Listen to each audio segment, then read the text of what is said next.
Rock on What, it's 9:30 with Seether and tonight, and happy Friday, the best day of the week to you. Hope you're doing great, and we've been talking a lot about Van Halen this morning. Rightfully so, a lot of exciting news after waiting for some kind of, give us something to hold on to.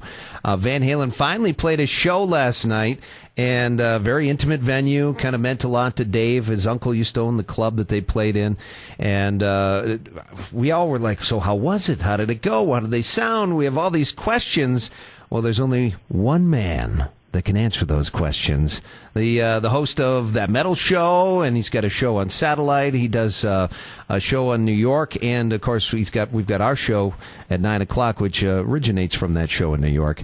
Eddie Trunk, Eddie, what's happening, man? How are you, Scott? How's everything going there? Excellent. I know we talked once back when we first started carrying your show, and we had a great conversation, talked about all kinds of crazy stuff. I know you're one of the few guys that totally blows me away with your rock knowledge. Oh, thank you, man. I appreciate that, and I really appreciate, Rock 101 bringing my show to the people there. I really, I appreciate each and every one of the outlets I have. It's I never go a day without being grateful, because without having the stations to bring the show, I have got nothing. So it's awesome to be on there, and yeah, doing this TV show has been obviously a big plus over the years. It's going into its 10th season, which is just crazy. No one thought we'd ever. I mean, when I started putting this thing together, I never expected to be on this long of a run, and it just grows every day. And we're now in a lot of markets outside of America, and it's pretty remarkable. And then you're starting to see, people like Axl Rose pop up on the show. And it's like, well, we're on to something right now. So it's been an awesome ride, but I never get too high or too low. Take it day by day, and I'm grateful for everything, the radio stuff, everything that I've got going on. So I appreciate it. Hey, that's what myself and a lot of people like about you, Eddie. And not to keep, I'm not stroking you or anything, but it's like you're as big a fan as we are, and you realize someone like not even Axl, even say Slash. He's been on the show before, and all these guys you get on the show. You seem about as geeked as we are to see them. I'll never stop being a fan. I mean, that's what I am. That's what I always started. That's why I started this whole craziness 30 years ago of pursuing the music industry. It wasn't for any reason except for to help expose bands that I loved, sure, that I didn't feel was getting the attention they should get, whether it be in whatever. How can I take these bands and these records that I love and tell other people about them? And that's how it all started nearly 30 years ago, right out of high school, and that's what led me into writing and radio and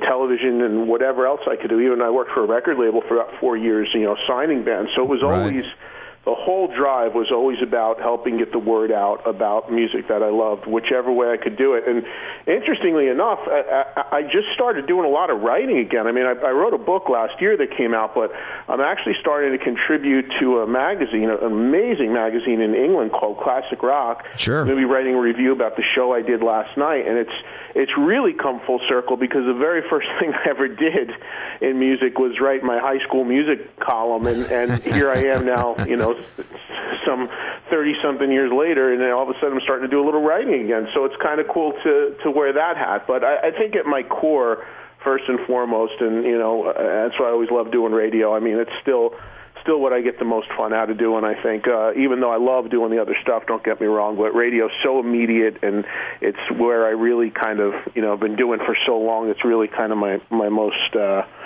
second nature thing. Oh, I hear you. And I do a show on Saturday nights that's just dedicated to like 80s hard rock and metal and stuff. And I do that all on my own just because that's what I grew up with. That's what, I have a passion for that stuff. And people are like, whoa, you're working all the time. Yeah, I do the morning show. I do the Saturday night show. I do a midday show sometimes. And they're like, I said, well, that's because I love the music. I mean, it's, if I don't do it, if I don't get some of that music out, some of the off bands, like say the Bang Tangos or the Tora Toras or any of these kind of 80s Sure. bands that got forgotten.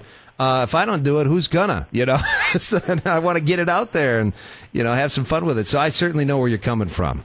Yeah, it's all about the passion for what you love, and I try to mix a decent amount of that stuff into my show when I can, but, it's so hard. You're doing 3 hours a week. You can't do everything, and a lot of people want to hear the stories and the interviews and stuff as well, so I try to balance it, and people who do listen know that from week to week it's always a little bit different depending upon what we're doing, but, just coming off of the year-end theme shows that I do, so it's always a mix, but that's, to me, what I love most about radio is being able to have that creativity and do some different stuff and having it be so immediate that it connects with people so quickly, Oh, very cool. And you're lucky enough to have Don and Jim that can hang with you too, I mean, they're like the only ones their knowledge seems to be right in there too. If you call that lucky, I mean, no, I'm just kidding because we bust each other's balls a lot. Of course, but, yeah. No, they're good friends and we have a lot of fun and that's it was a natural thing when this show came together. I had a long history. A lot of people may not realize this, man, but I worked for VH1 Classic as a host now I'm coming up on 10 years. I remember you used to pop up once in a while. I did everything. It was a VJ. I did a bunch of tons of interviews that since the channel wasn't as popular at the time, a lot of people didn't see, but I did a ton of interviews with every artist you could imagine in every genre of music on that network for a long time. And then, when I put together that metal show, that's when obviously the network and the show became much bigger than anything I had done previously. But Don and Jim were friends of mine that I've done music my whole life, and their whole life has been committed to doing stand-up comedy. Sure, they're stand-up comics, but they love, as you mentioned, and know this music as much as I do in some cases. And there's some things they know. And they know the modern stuff a little bit better than I do, probably. Right. They know some of the other stuff better, so it makes for a great team. And a lot of people say, "Oh man, how do you deal with some of the ball busting with two comics out there?" But you know what? We'd be doing that even if we weren't on TV. Oh, so. Sure. Yeah, definitely. It's like you guys are just three friends hanging out, busting each other up, and you get that New Jersey flavor too.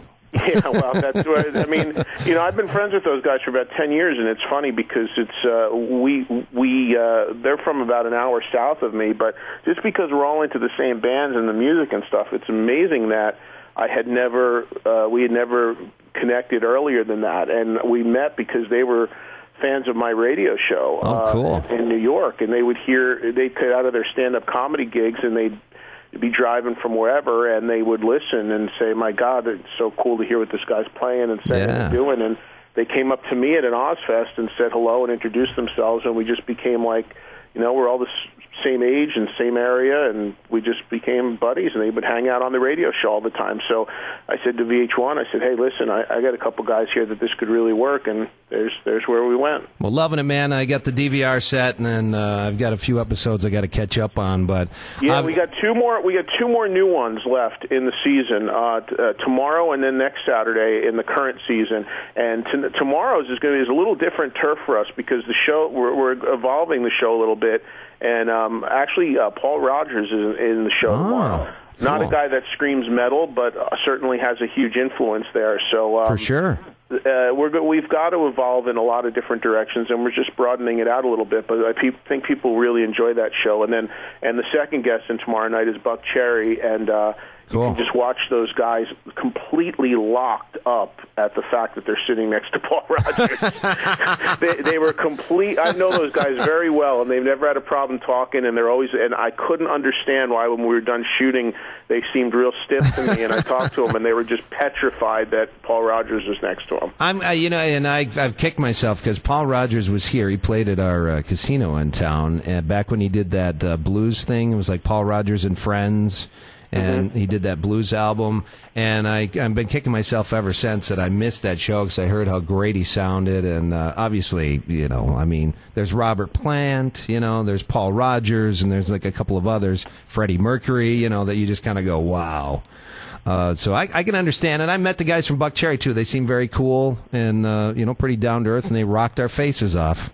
Yeah, good band, and it's again, that's a really cool dynamic we're able to do with the TV show, is to be able to have a newer band sitting there next to a Paul Rogers, and then one week awesome. You've got hardcore metal guy there, and the next week you've got a glam metal guy there, and that's we love to have that I mean, I've always had that wide a variety in radio, and I love doing it on TV as well. No, very cool. And I don't want to get too far off track, and we're going to talk about the Van Halen thing. Yeah, of course. I just want to say one thing. Paul Rogers made me think of Queen because he did the Queen thing. Did you see that guy on YouTube doing the Freddie Mercury? The guy, if he was like from Montreal and lives in Nashville now or something, I mean, he even kind of looks like Freddie Mercury. No, I did not see that one, but there's a Van Halen tribute band that's based in New York, on Long Island actually, called Almost Queen, and I've seen them a couple times, and that's pretty freaky too, because they've got a singer that sings, saying you sing like Freddie Mercury is obviously no small feat, and right. He does.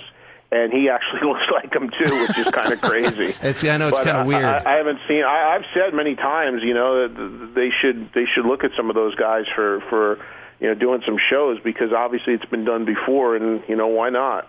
Yeah, I wish I could remember this guy's name, but it's amazing. And they were doing that contest. I forget what it was. It was like some kind of Queen Mania or something. And I know that, like Roger Taylor had something to do with it or something, but.